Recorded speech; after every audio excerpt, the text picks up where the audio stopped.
Amis des Nano VNA, bonjour. Alors, aujourd'hui, nous allons revenir un petit peu sur ces appareils. Suite à ma vidéo, donc, où j'ai effectué différentes mesures sur 3 modèles de Nano VNA, je vous avais montré que j'avais eu des résultats qui étaient non seulement des fois complètement aberrants, et en même temps très différents d'un modèle à l'autre. Donc, je m'étais déjà à l'époque posé la question de dire, est-ce que ça vient des Nano VNA, ou est-ce que ça vient du fait que je les utilise mal? Et comme on va le voir, en effet, c'était plutôt cette deuxième solution qui était la bonne. Donc, suite à ça, et grâce surtout à quelques internautes qui ont eu vraiment la gentillesse de me donner plein de conseils intéressants, de façon justement à éviter ces erreurs, eh ben, j'ai décidé aujourd'hui donc de revenir dessus. Donc aujourd'hui, grâce à ces retours, j'ai refait les mesures en évitant de faire ces erreurs. On va voir que j'ai des résultats bien plus cohérents. Alors déjà, quand même, avant d'attaquer là-dedans, il y a quand même quelque chose que je pense qui est intéressant de savoir et qu'il faut toujours avoir à l'esprit, en fait, pour toutes les mesures, que ce soit avec des Nano VNA ou, je veux dire, avec n'importe quel instrument de mesure. Déjà, il n'y a pas de mesure parfaite. Toutes les mesures ont des erreurs. C'est lié à plein de facteurs et c'est absolument inévitable. Donc, je veux dire, chercher la mesure absolue bonne à 100 000%, voilà, c'est, je veux dire, un peu le Saint Graal, on n'a aucune chance d'y arriver. Donc, le fait de faire des erreurs, c'est pas forcément très grave. L'important, c'est de les connaître, de les quantifier, de façon, justement, à pouvoir donner aux résultats la confiance qu'ils méritent. C'est, par exemple, à chaque fois que je parle des spécifications, si je sais que j'utilise un voltmètre qui est juste à 10%, voilà, après, je sais qu'il va pas me mentir. Je veux dire que, voilà, je sais que s'il m'affiche un volt, eh ben, c'est un volt plus ou moins 10%. L'important, c'est de le savoir. C'est pas forcément de chercher la super justesse à tout prix. En même temps, et ça c'est quelque chose de très important, parce que c'est là une grosse partie des erreurs que j'ai faites avec les Nano VNA, les appareils de mesure, ils ont été conçus, ils doivent être utilisés correctement pour avoir de bons résultats. Si on fait n'importe quoi, on n'a pas les bons résultats. Et c'est vrai aussi, par exemple, pour les outils. Si vous prenez un tour à métal et que vous faites n'importe quoi avec, vous allez casser les outils, vous allez avoir un état de surface pourri et tout ça. Voilà, enfin, je veux dire, quand on fait les choses bien, c'est, je veux dire, le minimum pour essayer d'avoir des bons résultats. Alors ça, c'est aussi quelque chose qui, bien sûr, doit toujours être gardé à l'esprit. Hein, c'est le côté un peu, on va dire, quantique, si on peut dire ça comme ça. C'est, généralement, quand on mesure quelque chose, ça perturbe ce qui est mesuré. Alors, il y a des mesures qui perturbent pas, mais là, dans beaucoup de cas, c'est le cas. Par exemple, le fait de mettre une sonde d'oscilloscope, ça rajoute une impédance, ça rajoute une capacité parasite. Et j'ai connu des oscillateurs où le simple fait de mettre la sonde, ils arrêtaient d'osciller. Donc voilà, je ne pouvais pas en déduire qu'ils marchaient pas. C'était simplement parce que voilà la mesure perturbe. Donc encore une fois, c'est pas forcément évitable, mais l'important c'est de le savoir. En même temps, dans toutes les mesures, il peut y avoir de l'influence des environnements. Ça peut être la température, ça peut être des rayonnements parasites. Regardez le nombre de fois où je vous ai montré que mon éclairage fait d'énormes parasites. C'est-à-dire que quand je mesure quelque chose avec ma sonde, le simple fait d'éteindre mon éclairage, les parasites disparaissent. Alors que si j'y faisais pas gaffe, je pourrais croire que ces parasites viennent de l'appareil que je mesure. Donc toujours aussi, bien faire la part des choses. Les mesures, souvent, c'est intéressant de les répéter. Dans une bonne mesure, elle doit être répétitive. Si je mesure une tension, si je la mesure 5 fois, et qu'il n'y a pas de raison qu'elle change, je devrais avoir 5 fois des résultats très proches. Si elle change, et surtout si elle change beaucoup, faut toujours se poser des questions. Pourquoi elle change? Est-ce qu'il y a un parasite? Est-ce qu'il y a une erreur dans mon système de mesure? Et ainsi de suite. Il faut aussi, bien sûr, que ce qu'on utilise pour mesurer soit bon. C'est pour ça que il est toujours intéressant de vérifier périodiquement que l'appareil de mesure qu'on en a fonctionne bien et qu'il est conforme à ses spécifications, éventuellement en le comparant avec d'autres, en faisant des étalonnages, des trucs comme ça. En même temps, il faut tout considérer. Par exemple, en particulier dans l'électronique, les connexions. Mais c'est même avec un voltmètre, on l'a vu. C'est par exemple si vous mesurez des résistances faibles, si vous faites pas gaffe, vous allez aussi prendre en compte la résistance du câble de mesure, alors que c'est pas bon. Donc ça, c'est pareil, il faut le savoir. Il faut déjà vérifier que les connexions sont bonnes. C'est aussi vrai bien sûr en HF, et aussi éventuellement prendre des mesures pour les compenser, comme la mesure 4 fils ou des choses comme ça. Et en plus, c'est toujours pareil, on y reviendra, mais c'est toujours pareil, la modélisation, c'est-à-dire, il y a la théorie qui donne des formules, qui donne des modélisations de choses, mais souvent, et dans la plupart des cas, aussi précises qu'elles soient, les modélisations, elles prennent pas tout en compte. C'est ce qui explique qu'un schéma qui fonctionne parfaitement d'une certaine façon sur LT Spice, par exemple, bah, dans la réalité, il marchera pas forcément aussi bien parce que justement, il y a toujours la capacité parasite, l'inductance, le machin qui fait que ça marche pas. Donc voilà, ça c'est quand même quelque chose qu'il faut toujours avoir à l'esprit, quelles que soient les mesures. Je pense que c'est important aussi de le rappeler ici. Alors, je rappelle aussi que le but de cette vidéo, c'est pas du tout de refaire un cours sur les nano VNA, qu'est-ce que c'est que S11, S21. J'ai déjà fait des vidéos là-dessus, il y a plein d'autres vidéos de sites qui expliquent ça, donc voilà, si vous avez des questions par rapport à ça, je vous conseille d'aller voir ces vidéos. Ici, c'est vraiment quelque chose qui est le débrief de ma séance de mesure. Je voulais évaluer un peu ces appareils et voir pourquoi, justement, j'ai eu ces mauvais résultats. Alors, une des premières choses qui me paraît importante, éventuellement, c'est de limiter l'étendue de mesure. Les nano VNA, comme on l'a vu, ils ont, ils annoncent un range de mesure qui est très grand. En gros, par exemple, 50 kHz à 1 GHz, à 5 GHz, et ainsi de suite. Mais il faut bien voir que déjà, la façon dont ils mesurent est pas tout à fait la même. C'est-à-dire, en fait, généralement, par exemple, pour le modèle PCB, de 50 à 300 MHz, il offre, il fait une mesure directe, donc il a une dynamique qui est de 70 dB, mais voilà, au fur et à mesure que ça augmente, il utilise d'autres systèmes, il utilise des harmoniques, il utilise des algorithmes qui font que la sensibilité diminue. C'est pas forcément des mesures qui sont aussi fiables. C'est pour ça que, en règle générale, il n'y a rien qu'empêche peut-être de faire une mesure sur tout, mais elle ne sera pas forcément la meilleure. En même temps, c'est pareil, la calibration, je rappelle, enfin surtout par exemple si on utilise Nano VNA Saver, il y a une histoire de segments, et quand on fait la calibration, je rappelle que l'idée c'est de faire quelques mesures avec quelque chose de connu, c'est-à-dire ouvert, en court-circuit et tout, le système sait comment il doit réagir, et donc grâce à la calibration, il va pouvoir enregistrer des points de façon à faire des corrections. Si on prend un span très large, sachant que le nombre de points est à peu près le même, il y aura beaucoup de trous dans la résolution. C'est sûr, enfin, on comprend que si on fait de 1 méga à 6 GHz avec 100 points, on aura énormément de trous quelque part, de points qui ne seront pas calibrés. C'est aussi une raison pour laquelle on a intérêt à limiter. Puis en même temps, il faut aussi se poser la question de quel est le besoin. Si, par exemple, je veux mesurer un filtre IF de 10,7 MHz, quel est réellement l'intérêt de savoir comment se comporte un GHz? À vrai dire, généralement, il n'y en a pas. Dans la mesure où il va être utilisé dans un système où de toute façon déjà des fréquences de 1 GHz, il n'y en aura pas parce qu'elles ont été filtrées pour autre chose. Donc voilà, l'idée c'est d'essayer de se dire en fonction de sa mesure, voilà, quelle est la gamme dont j'ai réellement besoin. Par exemple, vous mesurez une antenne pour une télécommande de 27 MHz, testez-la aux alentours de cette bande de fréquence. Alors c'est vrai qu'il peut y avoir éventuellement des harmoniques, ça peut être intéressant de se dire, tiens, l'harmonique double ou triple, comment elle va se comporter, est-ce qu'elle rayonnerait toujours, pourquoi pas. Enfin voilà, c'est d'aller jusqu'à 1 GHz, je suis pas sûr que ce soit ici très utile. Ensuite, alors bien sûr très important, essayez de prendre des connecteurs et des câbles de qualité. Encore une fois, le nano VNA tout seul, il sert à rien. On le connecte toujours à des systèmes, des amplis, des atténuateurs, des fils, des antennes, tout ce qu'on veut, et on va les connecter, rien que comme le nom l'indique, avec des connecteurs. Or, un connecteur, un câble, ça a forcément un effet. Donc ça va faire une atténuation, ça va apporter une résistance parasite, des capacités, des inductances, et surtout en HF, ça peut avoir des effets qui vont être très importants, d'autant plus que la fréquence augmente. Je rappelle qu'un bout de fil de 10 cm, autant en continu, c'est que dalle, en HF, à 1 GHz, un bout de fil de 10 cm, c'est plus un simple bout de fil, je veux dire, c'est une self qui va avoir des effets réactifs très importants. Donc l'idée, c'est que, en règle générale, plus on va pouvoir limiter le nombre de connecteurs, d'atténuateurs, d'adaptateurs, mieux ça sera. Il faut prendre de la qualité, si possible, hein, parce que c'est pareil, c'est un domaine où on trouve un peu tout et n'importe quoi.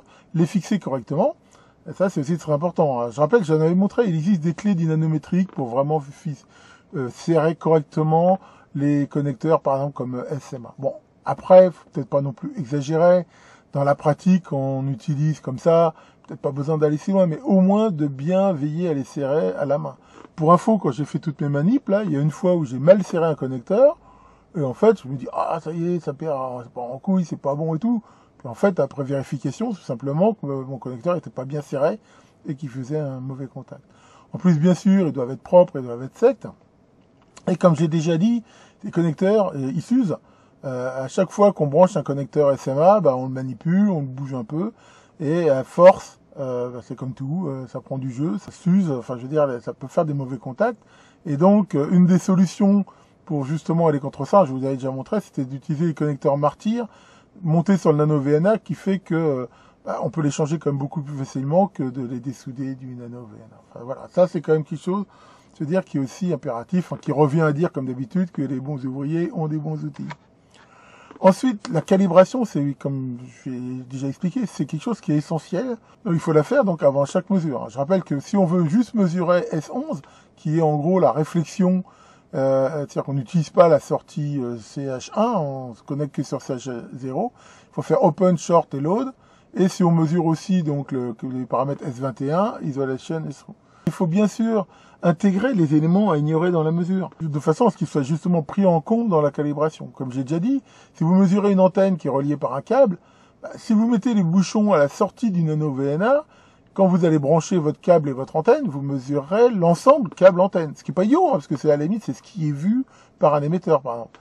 Et si vous voulez mesurer que l'antenne, dans ce cas-là, il faut mettre le câble dans la boucle et mettre les bouchons de calibration au bout du câble. C'est de même, par exemple, dans certains cas, si vous allez mettre un alternateur, enfin voilà, en gros, tous les connecteurs et les choses qui vont être utilisées dans la mesure, mais qui ne sont pas ce que vous voulez mesurer, il faut justement les intégrer dans le processus de calibration pour qu'ils soient pris en compte. En même temps, normalement, la calibration, on l'a fait pour la gamme de fréquences qu'on veut utiliser. Si vous voulez changer après de gamme de fréquences, normalement, il faut refaire la calibration, parce que les points ont été faits pour ça. Et c'est une des erreurs que j'avais fait. Par exemple, si vous calibrez, n'importe quoi, de 100 kHz à 1 giga, puis derrière, vous changez, vous ne faites pas la calibration, mais vous faites une mesure de 1 méga à 2 mégas, il y a quasiment plus de points de calibration qui tiennent. Donc à ce moment-là, vous allez faire des mesures complètement débiles et avec aucune correction. Donc normalement, on commence par choisir la gamme de fréquences qu'on veut, et après on fait la calibration. Et encore une fois, la première chose à faire, une fois que la calibration est faite, vous pouvez très facilement vérifier qu'elle s'est bien passée, en mettant la bague de Smith là, et en vérifiant que, voilà, si vous mettez short au bout de votre système, vous devez avoir le point ici, load en plein milieu et ouvert ici. Ça doit être ni inductif ni capacitif. Donc ça, c'est aussi quelque chose qu'il faut impérativement faire pour avoir de bonnes mesures. Alors ensuite, un point très important, c'est l'importance des niveaux. Alors ça peut jouer ou pas, ça va dépendre un peu de ce que vous voulez mesurer. Mais pour info, j'ai fait des mesures, et sur les 3 modèles de Nano VNA dont je dispose, j'ai mis une charge de 50 ohms à la sortie, et j'ai mesuré la tension RMS en sortie avec un oscilloscope avec une sortie de 1 à 10 MHz. Et comme on peut le voir, j'ai trouvé des différences très importantes. Le PCB, il sort 227 mV RMS, soit 0,13 dBm. Le H4, 961, soit 12,66 dBm. Et le F3, 582, soit 8,3 dBm. C'est quand même des sacrées variations. Et on ne peut pas régler ce niveau. Donc, si on mesure des quadripôles qui, je veux dire, peuvent éventuellement être sensibles à l'amplitude, il faut bien sûr en tenir compte. Et ça peut éventuellement complètement fausser les mesures. Et de même, c'est pareil, le niveau max en entrée sur l'entrée CH1, il est aussi limité. Alors c'est pareil, j'ai pas réussi forcément, selon les modèles, à trouver les valeurs de ces limites. Mais ce qui est sûr, c'est qu'il y en a forcément. Alors généralement, je pense quand même que pour un Nano VNA donné, il accepte en entrée au moins ce qu'il met en sortie. Ça serait assez bizarre que le contraire soit pas vrai, parce que ça veut dire que quand il fait la calibration through, par exemple, il serait déjà saturé. Mais enfin voilà, ça montre quelque chose. Alors une solution, il y a une vidéo, la numéro 337 de la super chaîne qui s'appelle W2AEW. C'est un youtubeur américain, un gars qui travaille, un ingénieur de chez Tektronix, qui est aussi radioamateur, qui fait vraiment des super vidéos sur les thèmes de l'AHF et tout. Et c'est vraiment un cadre, le gars. Je vous conseille vraiment d'aller voir ces vidéos, même si c'est vrai qu'elles sont en anglais. Donc lui, il avait eu le même problème et il avait mis un atténuateur en sortie, de recalibrer l'ensemble en prenant en compte l'atténuateur. Derrière, il avait réussi à faire sa mesure.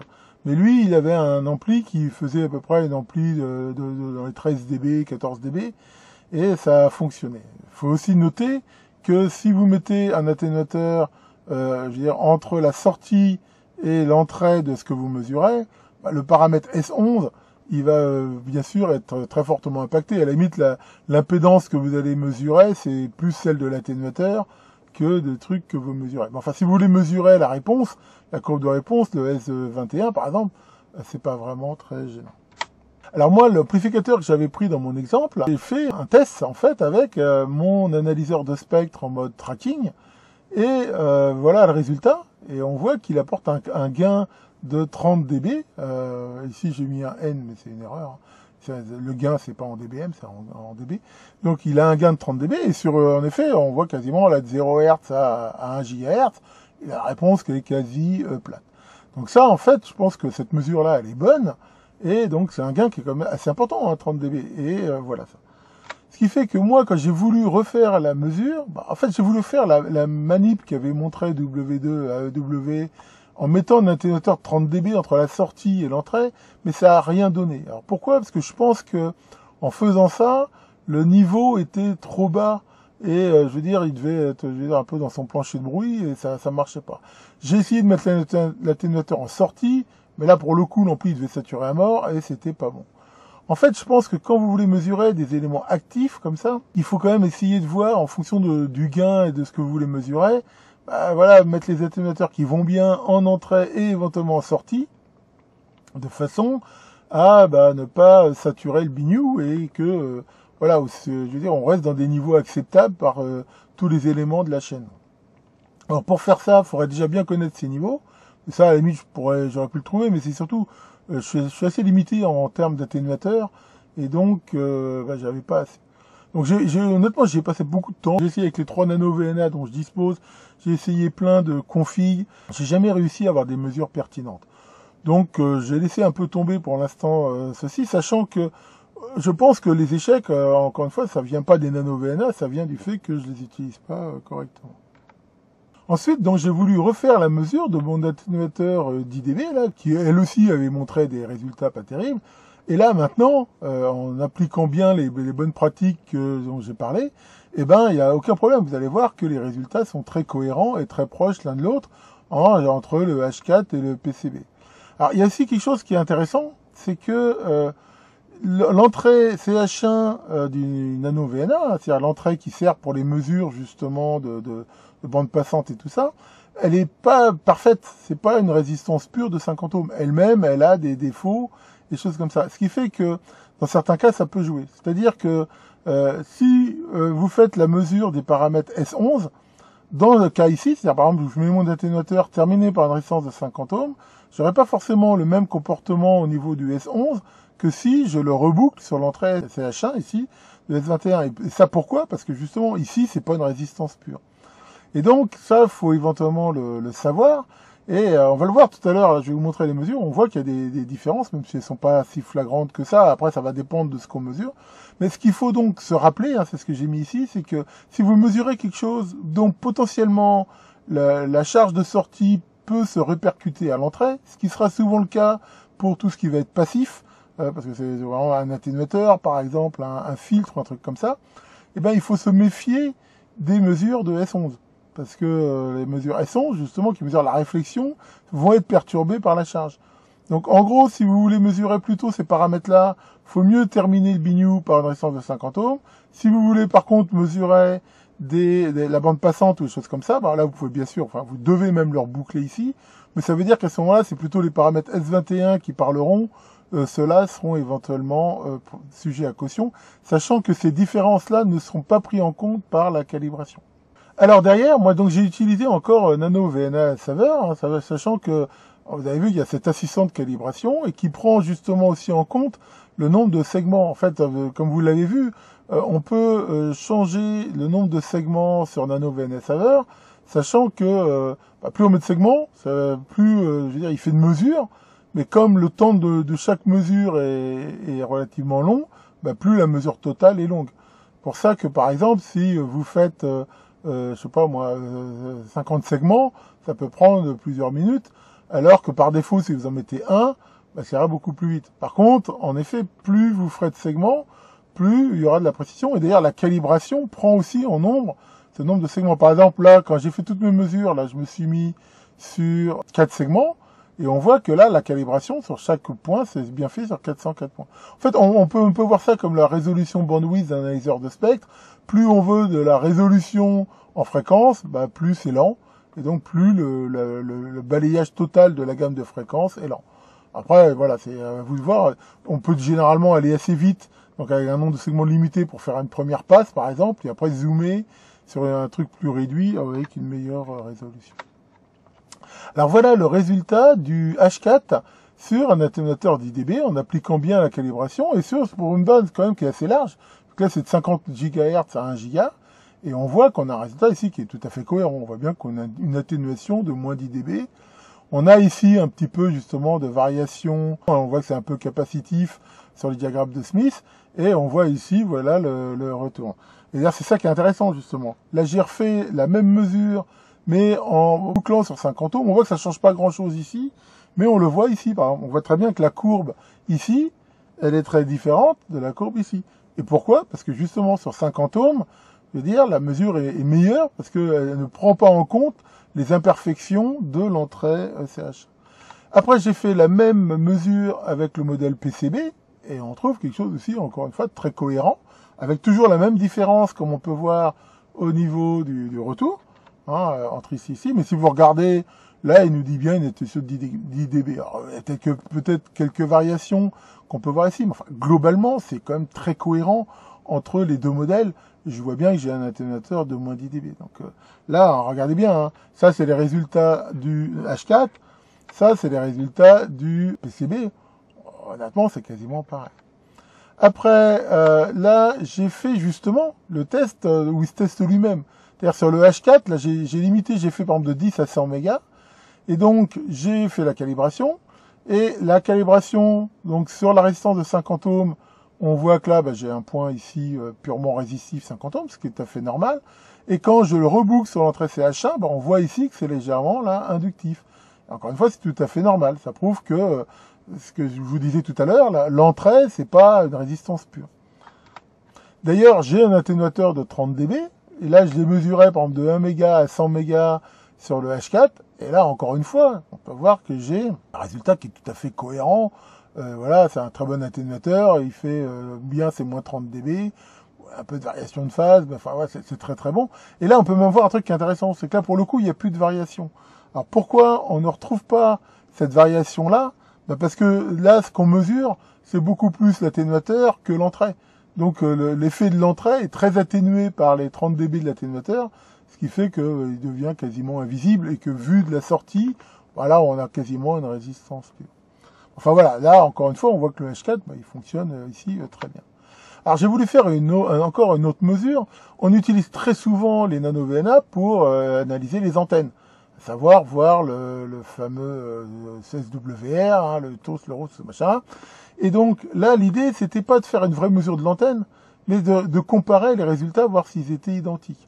Donc là, pour info, j'ai utilisé une petite antenne qui était livrée avec un petit récepteur SDR. C'est une antenne qui n'est pas du tout faite pour l'émission, donc en fait, enfin, la mesure de l'antenne en elle-même, j'en avais un peu rien à battre. Ce que je voulais, c'était comparer. Donc là, par exemple, je me suis mis sur une bande assez étroite, mais de 420 à 450 mégas. C'est-à-dire, je me suis dit, voilà, comment se comporterait cette antenne si je voulais l'utiliser pour émettre sur 430 MHz, par exemple. Et voilà le résultat, les résultats que j'ai eus avec le nano-VNA PCB. Donc là, on retrouve le diagramme de Smith. Donc on voit que bah, voilà, ça passe à la fois par un côté capacitif, ici inductif là, et on a ici la mesure du SWR, voilà, qui est ici, et là, on a les pôles réels imaginaires de ça. Donc ça, c'est le résultat pour un PCB. Là, c'est le résultat sur le H4.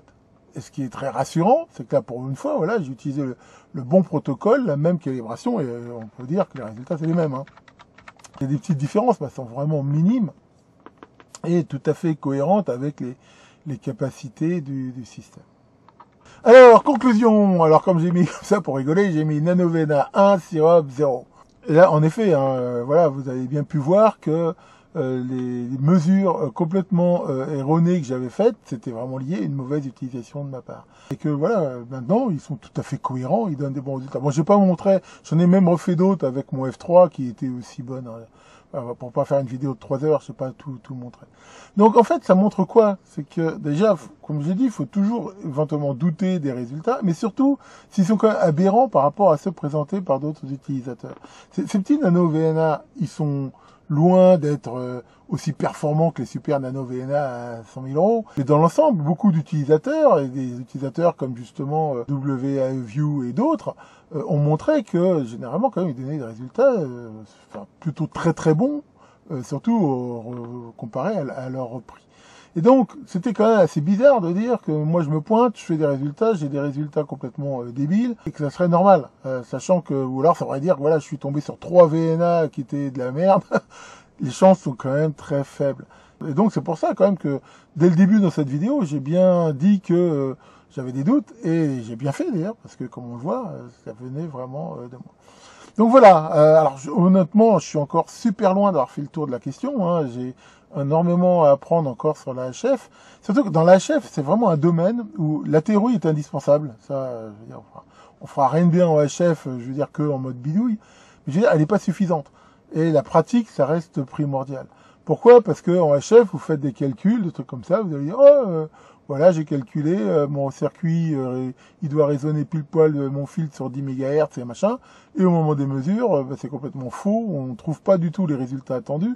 Pourquoi? Parce que justement, il y a la façon de faire la mesure, et puis surtout en HF, hein, comme j'ai dit, un simple bout de fil, le simple fait des fois d'approcher la main, ça va changer, et je pense qu'il n'y a rien qui remplacera que, voilà, avec beaucoup de pratique, on apprend justement à pas tomber dans les pièges, à savoir faire la part entre ce qui est de l'erreur de mesure et la réalité et tout ça.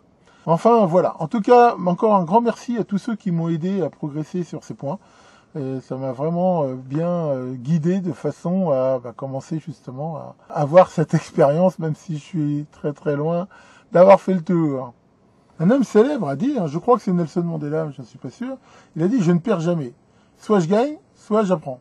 Et exactement, c'est pour moi une des bases de l'apprentissage. J'ai fait plein d'erreurs dans ma vie, j'en ferai sans doute encore beaucoup, mais c'est pas très grave. Quand on fait des erreurs, si on sait justement rebondir sur ces erreurs et s'en servir pour justement apprendre à ne plus les faire, eh ben c'est vraiment un très bon moteur de progression. Je dirais même des fois il y a des trucs où on a beau connaître la théorie, on a beau avoir écouté des sachants qui disent attention, faut pas faire ci, faut pas faire ça, sinon je sais qu'il y a des erreurs où tant qu'on les aura pas vécues soi-même, généralement il y a que comme ça pour bien les apprendre. En tout cas voilà. Alors bien sûr, c'est innocente complètement, hein, c'est nano VNA. C'est vrai que ça me gêne un peu, parce que dans les commentaires qu'il y a eu sur ma précédente vidéo, il y en a, ah ouais, en effet, c'est de la merde et tout. Encore une fois, j'avais bien mis le doute que c'était pas sûr que c'était eux. Et la preuve est que, en fait, non, je veux dire, ils se comportent, on va dire, comme d'honnêtes nano VNA, et que, honnêtement, ils sont innocents, et que ça reste pour moi des bonnes pioches, hein, si vous voulez prendre ces appareils, vous pouvez très bien les acheter, et que bien sûr, si vous les utilisez correctement, ils vous serviront tout à fait fidèlement. Enfin voilà, donc je rappelle aussi que samedi prochain, le 2 décembre à 21h, justement, je ferai le live du mois de novembre, et que si vous avez des questions, remarques ou suggestions sur cette expérience ou sur n'importe quel thème de ma chaîne, vous serez bien sûr les bienvenus, sauf bien sûr si vous êtes un troll, ou l'ami Nico, là, vous renverra dans les sous-strates infernales d'où vous auriez jamais dû sortir. Enfin, voilà. Tiens, Maurice, ça va, Maurice? Bien, t'as vu, hein, même si c'est passé, enfin, on est encore dans le sillage du Black Friday, là, il y a plein de bonnes affaires à faire. Alors, tu pourrais acheter ce que t'as besoin. De quoi t'as besoin, Maurice? D'argent. Ouais, là, en effet, c'est pas gagné. Allez, là-dessus, que le grand Smith vous fasse de belles abacs et à très bientôt pour de nouvelles vidéos.